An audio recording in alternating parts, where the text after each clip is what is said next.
He's holding me down. I agree. I call the meeting to order. And there's a couple changes on tonight's agenda. The first would be to recognize Julie Lux's request. Would that be first on the, okay. Recognize Julie Lux's request to be reappointed to the term of president of the EDA. And so that would be 1A. I don't have any other changes to that, so is there a motion to adopt the agenda? Do we need to appoint a chair for tonight Yeah, formally? Oh, the three members that are here, just as I understood, they select among themselves, and Dan was appointed the chair for tonight's meeting. yeah, we did. You weren't here? You missed that? I think I did, Okay. yeah. We had the pre-meeting meeting. I don't think you're supposed to have those. Are you making a No, motion? we just did it. Brian suggested, I was just wondering if we had to formally declare it for this meeting. So that's before we adopt the agenda. No. that's correct. So as I understood it, between Dan, Catherine, and Brian, Dan was selected the chair among these three for tonight's meeting. I made the motion. I'll second the motion. Okay. All those in fit? I don't know what the motion is. I'm confused. That So Brian, you and Catherine and I are in agreement that I would chair the meeting until we got to the. you should start the meeting until we can, Okay. Formally recognize you as the chair. yes. I'll make a motion that we adopt agenda revised to have item 2A to include consideration of the request of Julie Lux to be reappointed, and then for 2B to consider approving Dan Butler as meeting chair until such time that we can elect new officers. I'll second. Any questions? All in favor? Aye. Opposed? Okay. 2A. We all have before us a request by Julie Lux to request reappointment for another term as president of the East Bethel EDA.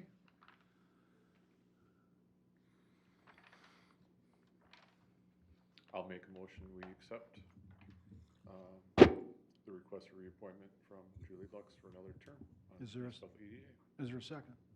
I'll second. Thank you. Any questions? All in favor? Aye. Aye. Opposed? Julie? I Okay, will so now- recognize you with, No, No, it's just a recommendation to Oh, council. Yeah, Yeah. not till, oh, we gotta do 4. Okay. yes. Actually, we can do 4 tonight, or you can postpone it until the next meeting, when Tom would be here, and then Okay. Julie would be an official Okay, appointee. okay, I would recommend that we postpone and table the selection of officers Okay. to the March okay. meeting. So you're on all night. So, item 2B. Item 2B was, The acceptance of Dan Butler as the chair Better- until such time, Got a revised agenda, right? right. well, until such time. Item the 2, new officers are item selected. 2B, is there a motion to accept me as, I make a motion to accept the revised agenda that's been submitted. is there a second? Second. All in favor? Aye. Signify by Aye. Aye. I'm not Opposed? voting on that. We already approved the agenda Okay. yeah, this is for appointment of chair. for, until such time that the officers are appointed. Okay, are we up to 3, Jack? We are. That's what I thought. Uh, Broadband Internet Service Plan, Finley Engineering Status Report. As originally scheduled, Chris Konecki was scheduled to be here tonight virtually to give us an update and a PowerPoint presentation on the status of the study underway. He informed me last night that he had 2 children that were admitted to the hospital for RSV pneumonia, and that he would not be able to attend tonight. He did send us a page report that updates some of their findings, and I'll go over that and attempt to answer any questions from that information that he's provided. That was sent out to you in an email, and also I put a copy in front of each of your seats. It's interesting, they found some very unusual information that we weren't aware of. He says in researching East Bethel, they found that the federal maps are all over the place. He doesn't define that. I wasn't able to reach him to get a clarification on it. I'm sure probably some of it has to do with census tracts. He says out of 4,435 locations in the city, the FCC 477 data shows that 1,962 are reporting as having access to fiber. They state that this is wildly inaccurate as proven by their field study in the state of Minnesota broadband maps. So this is something they will look at to rectify as a result of the study, and if it did not, this would keep East Bethel out of any future grant opportunities. The state data shows that the majority of residents do have access to 120, which is primarily Midco cable. There are only 143 underserved and 190 unserved locations in the city. The state defines this as less than 100 megs download, 20 megs upload, and less than 3 megs respectively.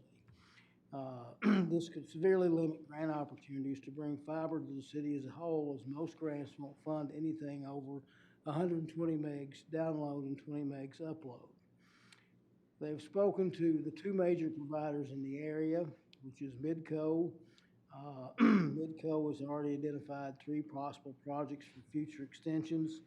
2 of them combined to bring fiber to 49 homes in the area, and another is a coax extension for 7 homes. They have 2022 fiber to the premises projects for 56 homes and a multi-family dwelling unit for 74 units. These locations would cover what it would take to fulfill their RDOF, which is Rural Development Opportunity Funds, obligations, which are 30 homes in the city limits at 16 gigabytes of service. Viking Meadows Golf Course was also mentioned as a future opportunity. All 2022 projects and beyond are going to be fiber to the premises for Midco. They've discussed this with CenturyLink, and CenturyLink does not have any set plans in the city, but they are currently evaluating areas in Minnesota. They are committed to 1 million fiber to the premises passings in 2022. However, we do not know where they will be. I would estimate that 20 to 25% might be in the state. They are open to partnerships, however, it's mostly a matter of driving cost per passing down. This could be done by overlashing existing copper aerial, not much in East Bethel, joint trench or open conduct, and finally grant money.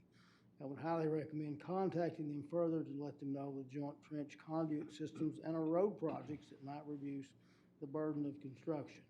And this will be done in any future projects that we have to let them know that there could be an opportunity for trenching prior to paving or trenching in conjunction with some other projects. They've talked with Connexus, and while Connexus is not an ISP, they have considered tackling the broadband project. However, they are not in a position at this time to execute that. They are interested in being a partner where possible through things like open conduit and joint trenching. They're in the process of undergrounding a number of their aerial lines, which may open opportunities for this. The design and pricing for the project are nearly complete. They have a small amount of adjustments to make once we take into account the maps for Midco. I've also talked with Doug Dawson. He's the person that does the financial projections for this. If you remember, Doug was one of the virtual presenters for Finley. He was the gentleman from Asheville, North Carolina, and he states they have finished the basic market research. We're working with them and getting surveys out to the local businesses for a business survey. Even with that, they will interview a few key businesses in the city. They've made their first pass at the financial analysis, and half the feasibility report is complete. He says the key to finish is getting more feedback from the businesses, and we're working with the chamber to distribute those. We had that on their Facebook site, it's on the city website, and an email blast was sent out to all their members, I believe, last Thursday or Friday. So we'll follow up with that. Doug's gonna let me know what the response rate is by the end of this week, and we'll see what that is and then see what we need to do to get the others up to get that out, because I think this is gonna be one of the key components of this, is also to how do we improve services to businesses. Some businesses have some great services along the corridor and some not so good. So a lot of our efforts may be focused on that area there to improve business access to those download and upload speeds they need to function. So that's what I have in lieu of Chris's report. I don't know that I can answer too many questions, but if you have some, we can certainly forward them on to them, and I can get your response back, and they will be here at the next meeting to do their presentation. I've got one quick question. So in the report, or in your email, it says 4435 locations, and then you mentioned census tracts. So I'm assuming those data points are from the 2020 census and don't include any of the businesses. Is that correct? It could be, but there's not 4,435 locations is essentially the housing count we have. There's not that many census tracts in the city. Okay. And again, what he means by that, I'm not certain, but I Okay. can certainly get up with him and get an answer to that. Yeah. So is he saying that just using the baseline of the 4435 and reporting the 1962, they're saying they have access to fiber, given those statistics, we wouldn't be eligible for the grants? That's essentially what they're inferring in that. He also they did get an updated map from Midco, which is interesting. I was looking at this earlier. The areas in the lavender color are what Midco list is serving. And again, as we were told before, when you do the evaluation on these census tracts, if just one home has service within that tract, then the whole tract is considered to be served. Oh. So they're narrowing that down. So Okay, that's why. that's one of the things that they have to do. That may be where this 1962 comes in also. But the way they calculate that on the federal level is if one home has service in a census tract, then the whole tract is considered to be serviced. Can I ask, I mean, it's not fair to ask you, but I think a simple question would be is, they're having a hard time figuring out what the service area is. I gotta assume they know where their cable's at. And why can't they just overlay their cable map with our city map and we'll know what areas are served or not? I mean, are they calling served when it goes to the house or just as it goes by the house? I think it's when it goes by the house, Steve. And they do have a very detailed service map. We actually got a peek at it when we met with Midco back in October. And they pulled one up, and it had every line in it, just like a utility So map. why can't they just say, you know, this section of Jamestown is served, you know? To me, it seemed like it'd be pretty easy, especially these days with GIS and everything. Right. So. According to them, and we asked them if we could have a copy of that, and they said it's proprietary. Well, keep asking because this map used to be proprietary too. For years, we tried to get this map. It's great they provided us, so. In a little more detail than they have in the past. But what, on this map, do you know, what is the RDOF? That's that Rural Development Opportunities Fund, and there's certain federal monies for these areas that don't have any service or underserved. And as if you notice though, most of those are places that don't even have any houses. Well, one's a sod farm. Cedar, and one is The Cedar other Creek. Cedar Creek. Major. Yeah. Yeah, Yeah. It seems really odd, but. yeah. Well, that's gonna be a challenging thing, because if they're getting the statistics like this, then how do we draw within this? Because we know tons of our city is underserved and unserved by at least higher access cable. How do we make that clear? And is that still eligible for this funding? That is one thing that they're drilling down now, finalizing the report, is to better define that. So we'll have better data to see exactly what's served and what's not served. To give you an example, I pulled up this map that's on the screen now is one that shows where those Rural Development Opportunity Fund areas are, and these are census tracts. So those areas in red, essentially this is Castle Towers, this is Cooper's Corner, this is 245th Avenue, and again, this is all Cedar Creek here, Ecosystem and Scientific Reserve. Some other areas in here which I found quite interesting. It's also interesting to note that these mobile home parks are not counted individually. They say they're privately owned and they cannot get the information, and the owners are not required to give them any information on who's served and what's served in those areas. But it is interesting to note when they referred back to that 74 units of multifamily development, that means that that's internet service for all the second phase of the apartment construction. They also show too, this is a Whispering Aspen subdivision. It looks like the park is underserved. This area in red is the Yeah. pond, Need pond. Wi-Fi, and those this basketball area in courts. red here is the park. That's underserved, right? Yeah, It's so underserved, yeah. I think what I've seen here with what we've been sent today is the fact that there's better be some better information out here than what we're being shown. Right. It seems like there's a gap in this, a big gap in this information they're providing, because Well- just knowing how, the lack of access here, it doesn't seem like it's reflected, them saying, I mean, they're almost implying most of us do have good access, which we know isn't true. Well, one of the things, Jack, and I don't know if the city can gain the knowledge of what actually the nodes look like. Because I know that if you go down Durant, get to 204th, there's a box on a post. That's a fiber optic box, and it belongs to Midco.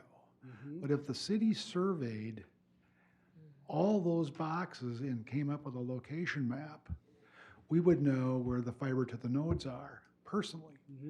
And conversely, CenturyLink, I think, has cabinets, but I'm not 100% sure because I'm not familiar with them.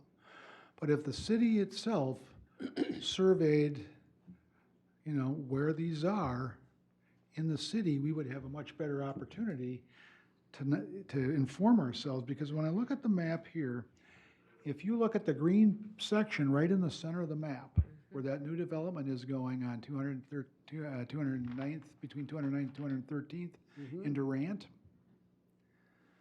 they ran fiber to that. Yeah. They ran fiber up Durant. That was Midco. Not only that, they ran it to the west, because there was a property that got sold, and in advance of that property getting sold, they must have known that along 213th between Durant and East Bethel Boulevard, there was going to be some possible residential area being developed there. And they ran fiber, I saw them run fiber all the way down to Okinawa, or Rendo, whatever it was. I think it was Okinawa. So those cables and those boxes are there, but they're not on that map.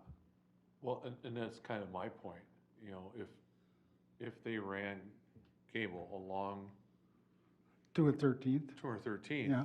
Then there shouldn't be any brown around that. That should be purple, because those adjoining properties to the road are served. Assuming They're it's just, Midco. they're cornfields right now. Well, it was Midco. Okay.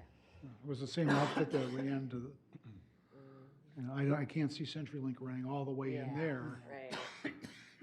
And this is 213th, this is Okinawa, this is Rendova, Yeah, this is where that new proposed 16-home subdivision. right, right, yeah, And this is Anderson Meadows, the new subdivision over here. right.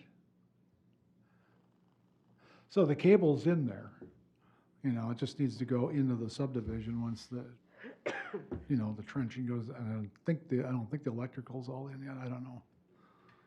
You know, No, they haven't even started their. yeah, but they would probably do, you know, combined trenching where they're both laying the cable in the same hole. Jack, do we have requirements that, for these new developments, that they be served? We do not. Now, when we do a project though, we notify all the utilities. Okay.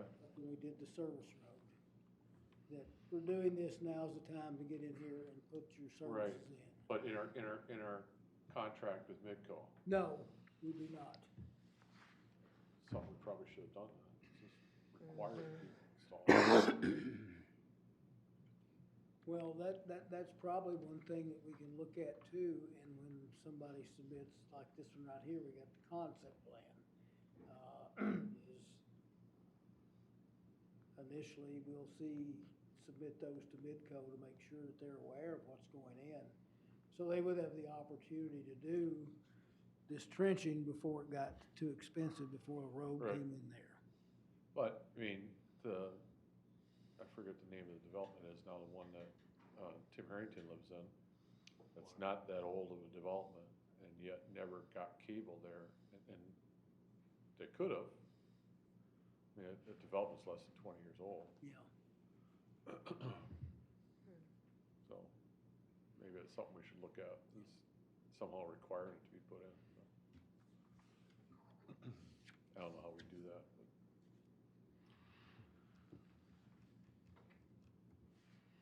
But then I think Julie asked the question, but on that first bullet, when they say that this is wildly inaccurate, which number are they referring to, do you know?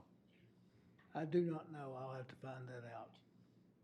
Because I wouldn't be surprised if we have 1,962 people on broadband, or, you know, on fiber, so. Right. That's, to me, that's not surprising, so. No. It's only half our houses, so. Right, right. 1,962 would be less than 50% of our single-family housing. Right. 46%. But does that include businesses as well? The 1962, if that's served, that must include businesses, I would guess. It possibly could, but that's something, we'll have to get. Not that there's 500 businesses on 65 or whatever, but. Depends on where the FCC gets their data. I see a lot of questions that have been raised. When I read this, and as he talks about the status, it's not completed. They've got work to do. Yeah. That's the summary in my mind. They have more work to do, or they could say, we have a lot more work to do. Mm-hmm. So, I don't know what else. So will they present to us before their final report, or how is their contract written? We're going to have them here before they issue the final report. Okay. Then that way we can review their work in progress to date, and then we can get any questions answered, or if there's some areas that we don't feel are properly addressed, then we would request them to take a look at those, which I think is what's gonna have to happen with this, with the data that we've received so far. Yeah. It does seem like this data seems very kind of generic to me. And like, my understanding from what I've learned from neighbors, like CenturyLink, any of us who have CenturyLink have begged them and asked them and whatever about, and they have said that they have an interest in expanding this higher speed internet to businesses, but that they're not interested in doing it for residential. And it seems to me Midco expresses that is our market. Like CenturyLink says, the businesses are our market. So I don't know that Finley knows that information, but that's at least the feedback we've gotten locally. Catherine, do you recall what your speeds were? You know, we talked one time and you gave them to me. I don't recall. They're slow. They're slow. But they're not consistently in the same place either, so they can improve a little bit, but they're still slow. And then I have neighbors, I can see their homes, and they have Midco. But they got in because there's a tighter neighborhood down the road.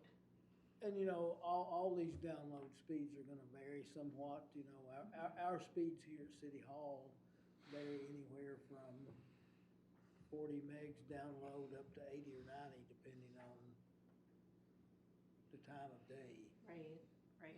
And I haven't, I don't know what the upload speeds are, but they can vary significantly. But if you don't have that extra capacity built in, if they're low to begin with and they drop, then that's when you have your problems.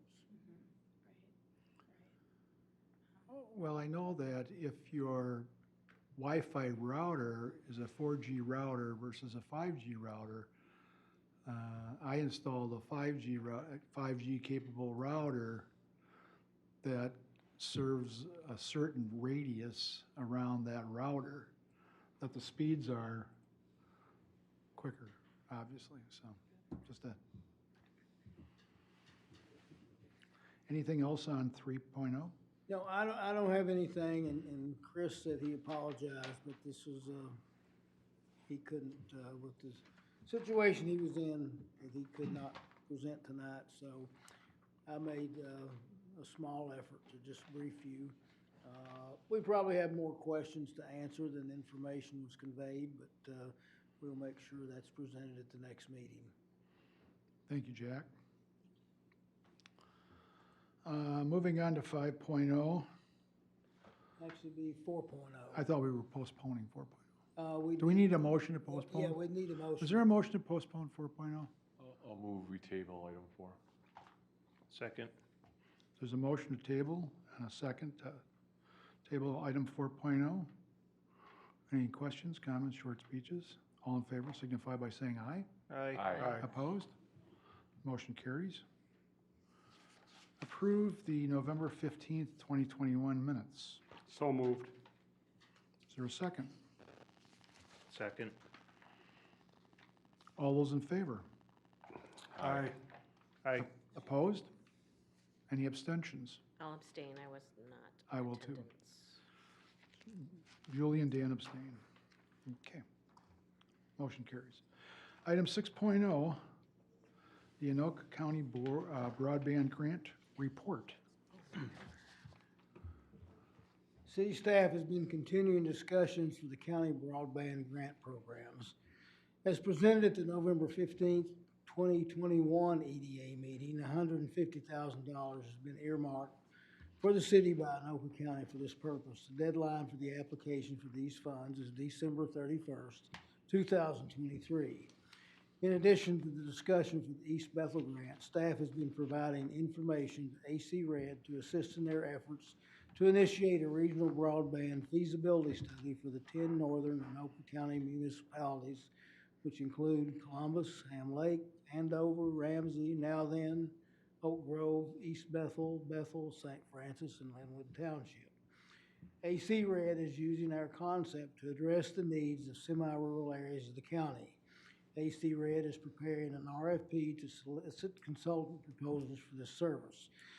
Their study will be funded with American Rescue Plan Act monies, and they are proposing to build in expenses in their study budget to reimburse the city for our costs for the Finley study. Our city efforts have been the catalyst to look at broadband service on a regional basis, particularly those areas that are underserved, share common demographics, development patterns, and infrastructure needs.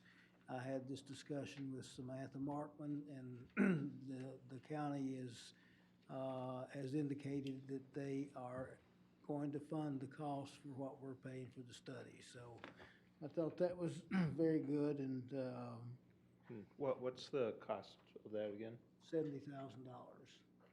So that's more money that we could put back into That's correct. doing internet projects. We could certainly put that money back into those things, and that would be a good purpose for them. Or if there are any 50/50 grants, anything like that. Yeah, they would be using for match funds, that way we could leverage those monies to create, instead of $70,000, $140,000 worth of project costs. So, I thought it was very good, and I think involving Samantha in with our discussions early was a very positive benefit. I think she saw what we're doing was beneficial and was maybe a good framework for them to model their efforts after. And also too, if they do this, it should open up hopefully other grant opportunities for this regional group that will be formed from their efforts. Also, Stephanie Hansen was appointed today to the AC Red Executive Committee. So she replaces Kate Thunstrom, who is with the City of St. Francis. And this committee represents these 10 northern Anoka County cities before the full board, so that, we're not outnumbered by Blaine and Coon Rapids. So it's very good. I was glad to see that. So Samantha called me and extended the invitation, and we accepted immediately. So that's where we are with the Anoka County program. Some of the things that we discussed, we'll wait till we get some more results on the Finley study to see what we want to do with the Anoka County grants. Of those projects mentioned by Minco, those are the ones that we discussed at our November meeting. I have a question about the $70,000 that you mentioned. Is that coming out of the $150,000, or is that coming out of the America Rescue Plan? It would come out of the American Rescue Plan funds for the county. Okay. All right. So that's not dependent upon the $150,000? No. Okay. Anybody have any questions? No, good news. Yeah. Okay. Moving on, item 7.0. Business 7.0. activity update. Yeah, 7.0 is just kind of an update on what's happened between November 12th and today's date. Panagold and Aggressive Hydraulics expansions are on target for completion in March. Aggressive Hydraulics plans to have the chamber meeting there in March to showcase their expansion, so anybody that can come out there, please do and take a look at that.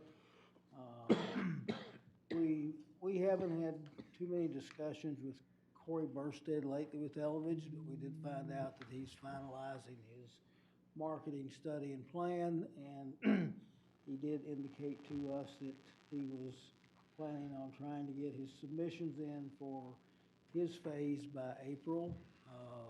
We've heard this several times, but we'll wait to see what he does for his submissions. But it's still in the works, and hopefully we'll get this thing going sometime this year. I think his intent was that he wants to do this while the housing market is still very good, and take advantage of this current economic situation with housing. So the second edition will consist of housing. The first edition will consist of housing. That's the cluster homes that he talked about building. So there's 120 of those.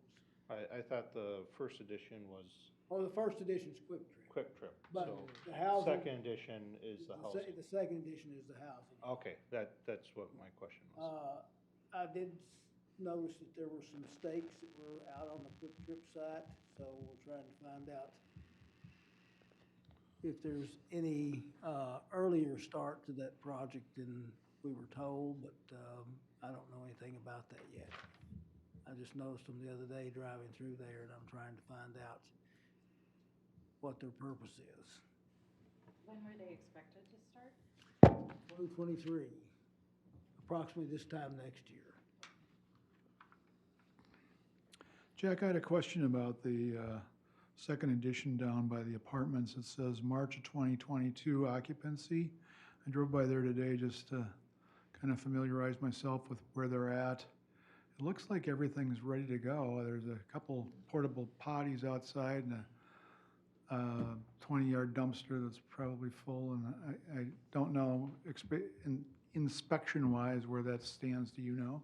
It's close. There's most of the work now is in some interior work they have to do, but March 2022 is only 2 weeks away. So, Right, well, that's why I yeah. asked. So they're getting very close, and they want to get that thing opened ASAP. So. Okay.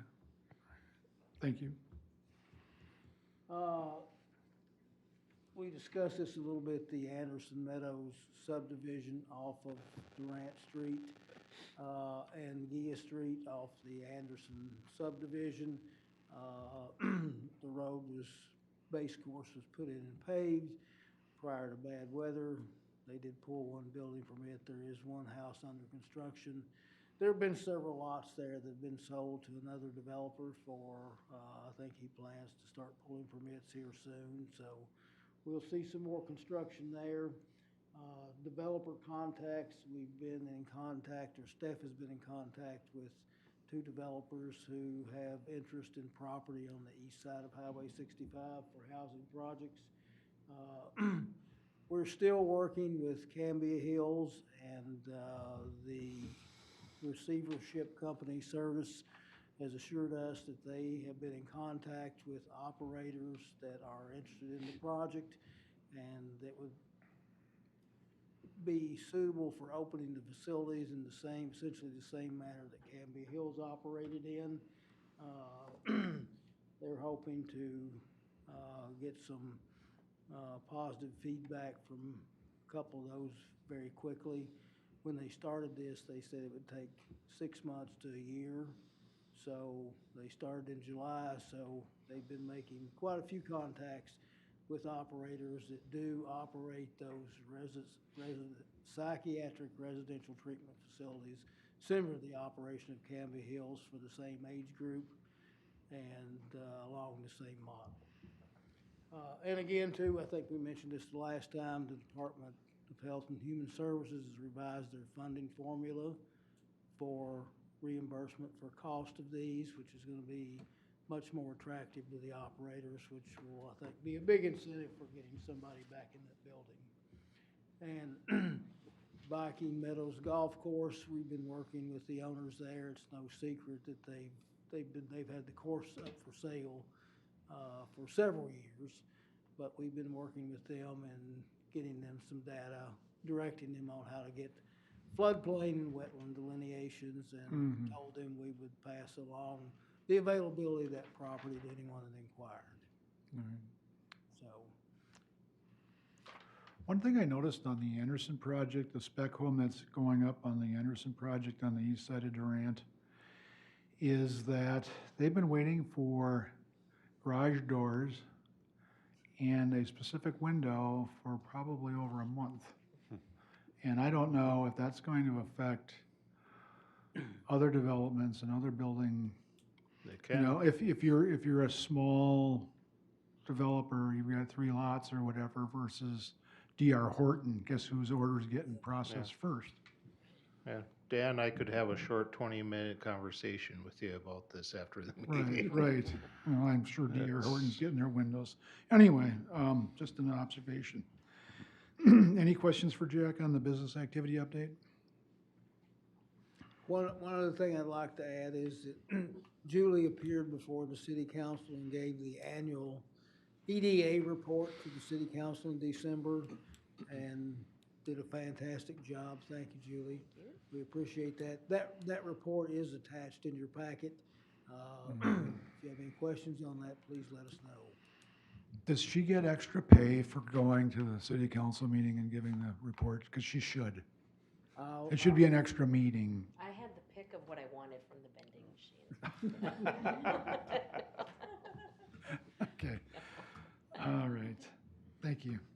City council reports. You get a lot of Brian? good stuff. Steve, did you have anything?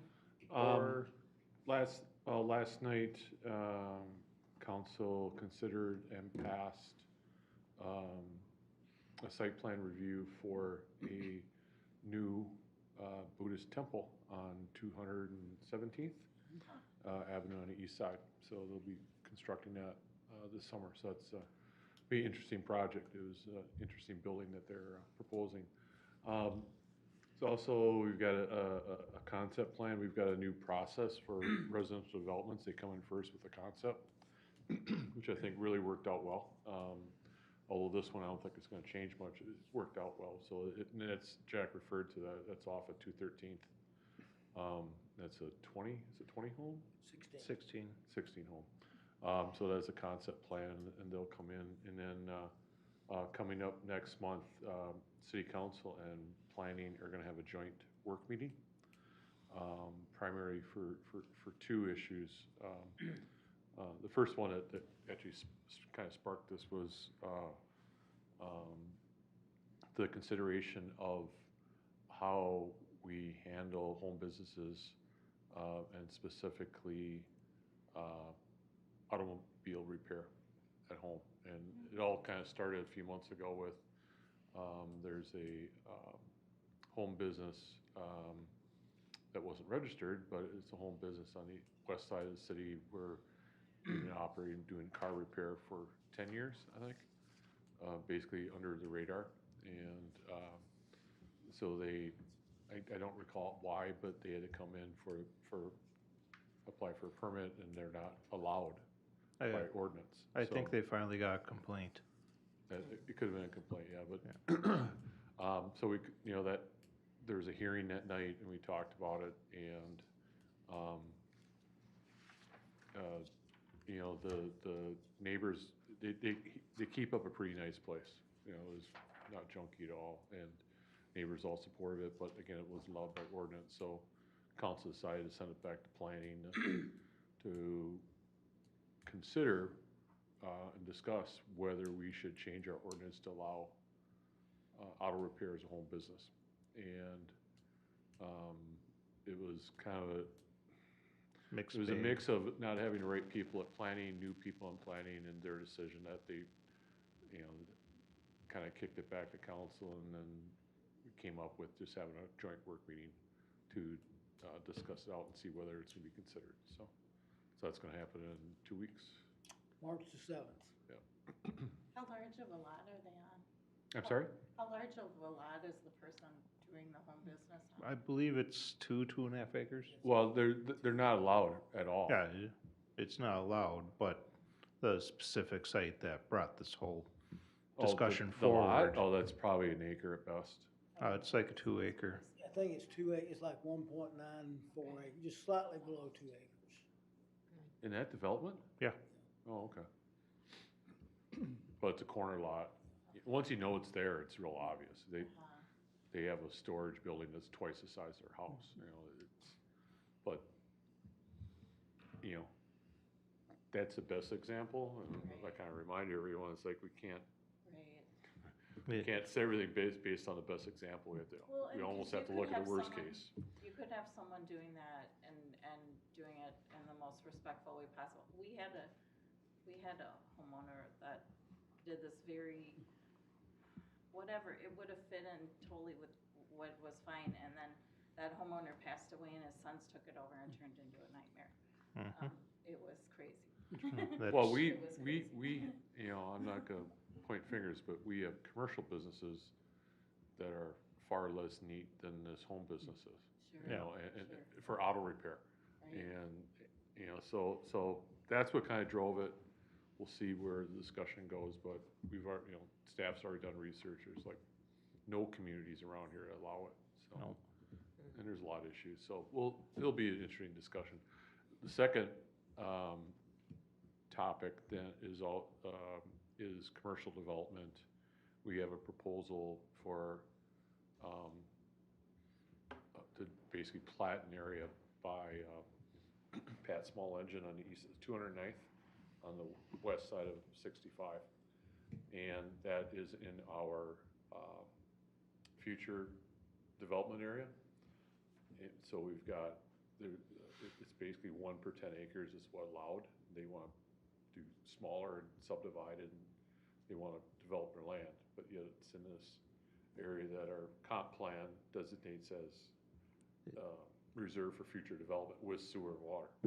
So, And they would essentially need variances for every single thing that they would be doing. everything, lot size, frontages, it's crazy. So, so we're gonna discuss, and city's been working with them to try to come up with some plans, because this is kind of the first time that the city's been challenged, I'll call it, with development in these areas that we designate for future development. And so this is the discussion to see if there's a way to do this, or how we do it without having the sewer there. That's what they basically want to do. And I don't know if there's an answer there, but, you know, this is gonna kind of come down to what resolve the city has for, you know, the comp plan, and why we reserve those areas, so it'll be interesting discussion there too, so. Seems like the commercial lots would be a lot more valuable with water and sewer, and the number of businesses that you can attract there are so limited. Well, their question is a very fair question, is, okay, when's water and sewer gonna be there? Oh, Yep. So, I mean, it's a fair question, and we don't have an answer, and, yeah. you know. They wanted, And this, I remember bringing this up during our last comp plan. I said, well, what's gonna determine when we have to do it then? And there was never really any answer Right. from anyone, so, they want to do a residential development in there? commercial. Commercial. Yeah, Well- well, and the west side, they wanna do residential, because that's how it's zoned right now. And they wanna do, you know, kind of a high-density, 1-acre lots, a couple of cul-de-sacs with 10 or 12 homes in there. And, But not sewer and water. yeah, that's the issue too. And- Well, and it so- would, it's proposed to have sewer and water. They would not develop that until the sewer and water came in, those No, cul-de-sacs. That's not, they wanna talk about getting that developed now too, so. Oh, because last time it was proposed, they said, oh, that's just all future stuff. Well, this is, the meeting that Jack and I had with them, so. Okay. Yeah, We've had a couple meetings. what they did what wanted to do on the residential side was subdivide that with a ghost plat. So you situate the one house, there would be 2 houses allowed in that back 15 or 16 acres. Right. There'd be 2 lots, so there'd be a house on each lot, but then there'd be a ghost plat to show how that could be further subdivided up into 4 or 5 additional lots for each one of those. But then it raised questions, well, how do we, or how is that ghost plat protected? How is it ever developed in the future? How are you gonna make all these people hook up? And then the last communication we had was they wanted to talk about building all those now too, so. So it's, we'll see. But, you know, it's kind of the first, again, it's the first kind of approach we've had since, not this comp plan, actually the comp plan before, that set up this land preservation kind of approach, so.